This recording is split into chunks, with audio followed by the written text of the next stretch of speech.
O patrimônio cultural em pauta na rádio da Universidade.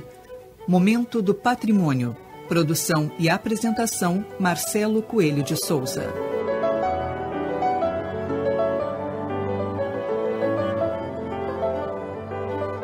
Boa noite, ouvintes. O Momento do Patrimônio desta semana continua a entrevista com a professora Zita Possamay, coordenadora do Programa de Pós-Graduação em Museologia e Patrimônio da Faculdade de Biblioteconomia e Comunicação da URGS, a Fabico. Zita é graduada, mestra e doutora em História pela URGS e pós-doutora pela Universidade Paris-Sorbonne Nouvelle.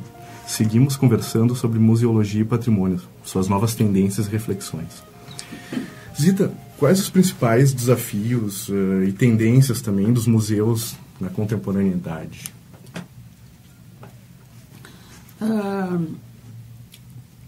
Nós temos situações muito díspares, né? Eu acho que essa heterogeneidade, ela é muito flagrante, especialmente em determinados contextos. Mas eu diria que é algo que de modo global se estabelece, né? Então, há por um lado grandes museus, aqueles museus principalmente onde há um investimento principalmente numa marca, né? Uma marca arquitetônica, que são esses grandes projetos, né? Que são contratados por grandes arquitetos e que deixam a sua marca, muitas vezes eles colocam a própria cidade, né? No mapa turístico internacional, como é o caso do Museu Guggenheim de Bilbao.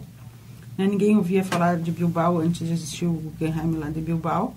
E acho que o Museu Iberê Camargo, assim, pegando um exemplo aqui nosso, é um pouco esse sentido, né, de dar uma marca para um museu a partir do arquiteto, né, da arquitetura do Álvaro Siza.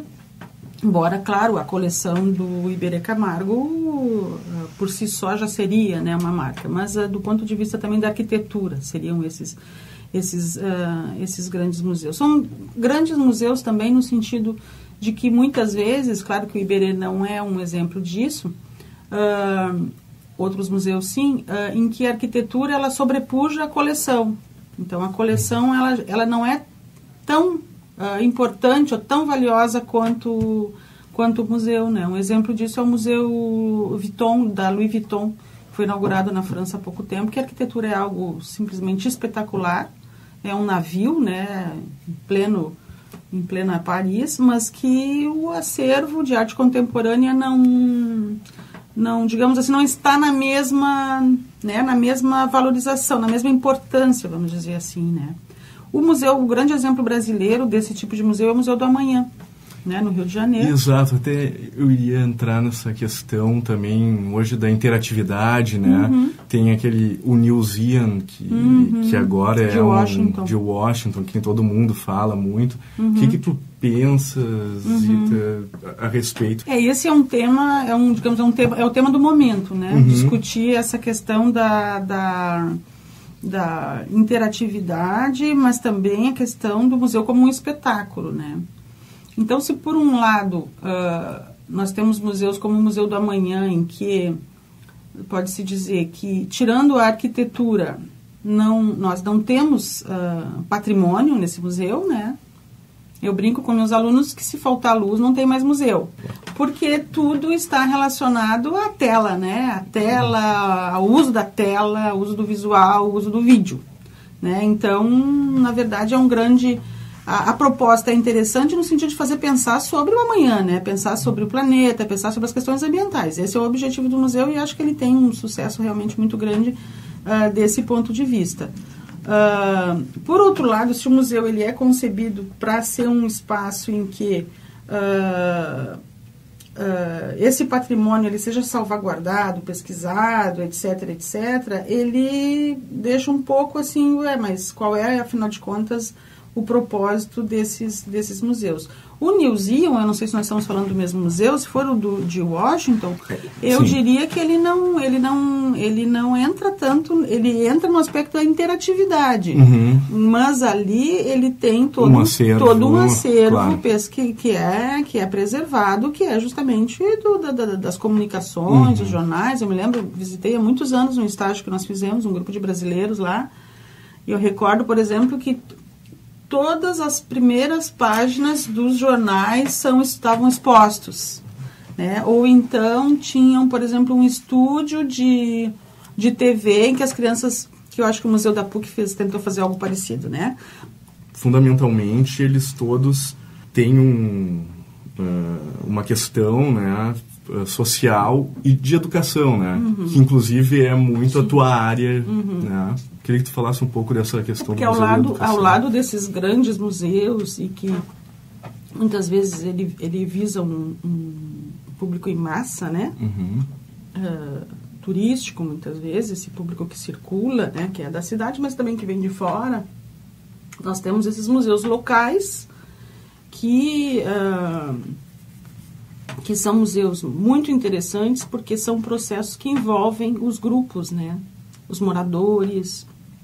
Temos o exemplo do Museu da Maré, no Rio de Janeiro, por exemplo. Aqui em Porto Alegre nós temos o exemplo do Museu Comunitário da Lomba do Pinheiro, o Museu das Ilhas, que é quando nós vemos, então, as pessoas se envolvendo com o seu próprio patrimônio e fazendo com que esse patrimônio ele possa ser uma fonte de desenvolvimento econômico, né, e cultural. O exemplo do Museu das Ilhas, que é inclusive uma iniciativa coordenada aqui pela nossa professora do curso, a professora Ana Dalazen, tem uma atuação muito forte das artesãs que são moradoras das ilhas e que trabalham justamente os derivados do peixe, que é um patrimônio, né? Então elas trabalham as escamas de peixe, o couro do peixe para fazer bijuterias e objetos para comercialização. Então, acho que esse é um exemplo que existe em vários lugares do mundo, aqui também, onde pequenos grupos, pequenas localidades conseguem fazer da museologia e do patrimônio uma possibilidade aí de desenvolvimento, né? Então, essa é uma perspectiva que para nós é muito importante também. E nesses processos, seja nesses vultosos como nesses de pequena escala, sempre vão estar envolvidos processos educativos, né? O museu ele é uma instituição cuja característica é educativa. Então, não é apenas o setor educativo do museu que educa, né? O museu, como instituição que se preocupa com os bens, com o patrimônio que a humanidade criou e que resolveu, em algum momento, colocar num lugar para que as pessoas possam lá apreciar, isso já é um processo educativo. O que isso está querendo nos dizer, né? O que será que está querendo nos dizer? Que nós precisamos dessas instituições para irmos lá visitar, olhar para fotografias antigas, olhar para obras de arte. Quer dizer, há um processo já educativo nessa questão.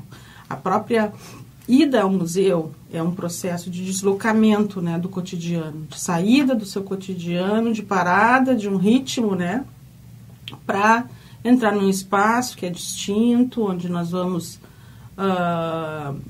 olhar imagens, né? Nós vamos olhar imagens, mas não com aquela velocidade que nós encontramos na internet, por exemplo, ou na cidade como um todo. Ali nós vamos olhar com o objetivo de aprender, com o objetivo de conhecer, mas também com objetivos mais diversos, simplesmente para contemplação ou para prazer, né? Então, tudo isso fala de relações das pessoas com essas coisas, com o conhecimento, com a cultura. Então, é algo realmente que nos valoriza, né? E que é importante que seja estimulado desde a mais tenra idade. Eu acho que esse hábito de visitar museus, né, desde pequeno, certamente constrói cidadãos que são diferentes, né? Que aprendem a olhar de um outro modo. E aprendem também a valorizar os seus aspectos, os aspectos da cultura que nós mesmos criamos, né? E especialmente olhar o outro, né? Acho que o museu também é um encontro do outro, né? Eu acho que nós tivemos essa situação que é importante ser sempre mencionada, né? Com a censura da exposição Queer Museu no Santander, em que nós vimos o museu pela primeira vez, aqui pelo menos, desse modo, como um alvo, né? Um alvo de grupos que não desejavam que o museu fosse esse espaço de diálogo. Né? E o que o museu, realmente, se há alguma coisa que o museu é esse espaço de diálogo. Né? Essa arena onde nós confrontamos olhares, confrontamos criações, possibilidades. Então, se o museu é o espaço para isso e nós desejamos que ele não exista, há um problema sério nessa sociedade, né?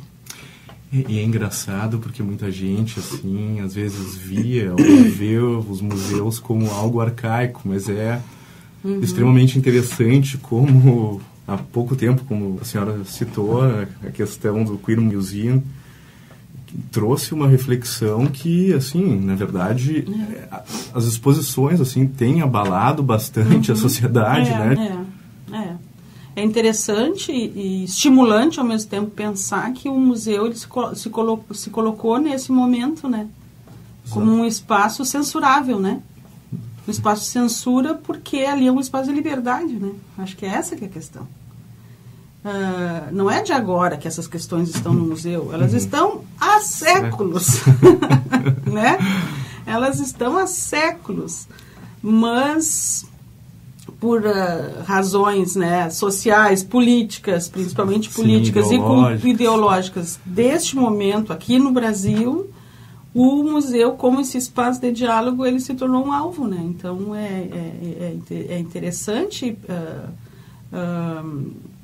olharmos que, do ponto de vista desse aspecto, o museu atinge plenamente seu sucesso, se a gente for pensar. Justamente. De ter incomodado, exatamente. Ele incomodou. Então, nossa, realmente, assim, se a gente for encontrar um lado positivo disso, que foi nefasto, vamos dizer assim, não se deve censurar, jamais, não é isso que eu estou querendo dizer, mas desse ponto de vista, se a gente for pensar, realmente o museu, a exposição também, né, ela colocou em evidência uma discussão que está aí, mas que determinados grupos realmente se sentiram incomodados com ela, né?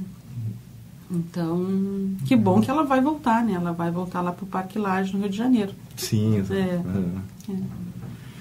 Zita, então, mais uma vez, muito obrigado.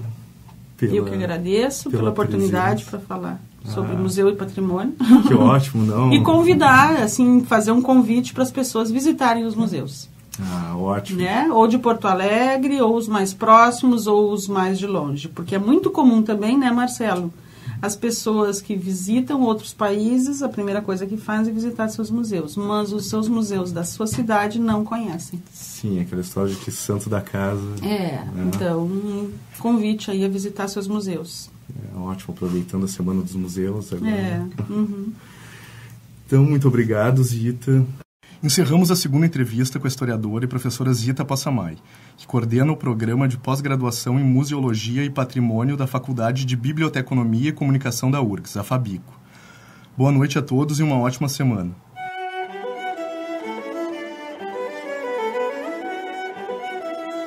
O Momento do Patrimônio é produzido pelo setor de patrimônio histórico da Superintendência de Infraestrutura da URGS.